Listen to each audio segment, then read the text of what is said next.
महत्त्वाचं असणार आहे. निश्चित आपल्यासोबत वकील देखील आहेत, आपण त्यांच्याकडनं मकोकाबाबत थोडंसं समजून घेऊया.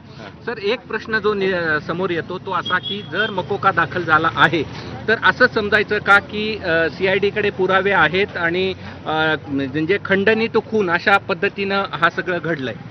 नाही, असं तर दिसत नाहीये सध्या, कारण आमचा जो आज काय जो पोलीस रिमांड होता त्याच्यामध्ये असंही यांचा कुठं काय त्या दुसऱ्या गुन्ह्यामध्ये सहभाग निष्पन्न आहे असं कुठं झालेलं नाही.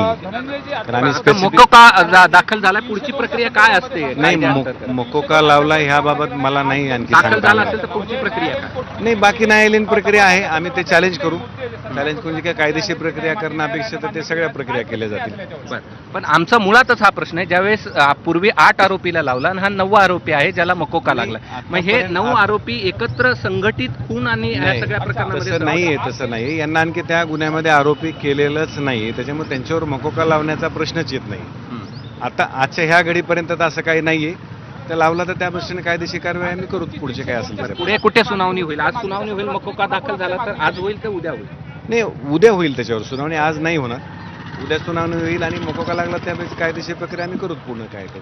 निश्चित आपण पाहिलं तर आपल्यासोबत आरोपीचे वकील होते आणि त्यांच्याकडनं आपण हे जाणून घेण्याचा प्रयत्न केला की मकोका दाखल झाला आहे आणि त्यामुळे ही सगळी प्रकरणं एक आहेत का आणि मग त्याची पुढची सुनावणी कशी होईल, आणि जे माहिती मिळते त्यानुसार उद्या पुन्हा वाल्मिक कराडला याच न्यायालयात हजर केलं जाईल मकोका अंतर्गत, आणि या सगळ्यामध्ये आता गुन्हा वाढतो का हे देखील पाहणं महत्त्वाचं असणार आहे.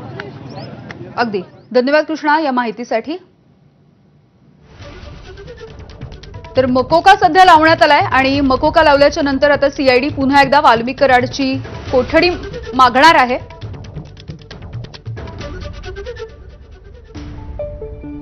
सरपंच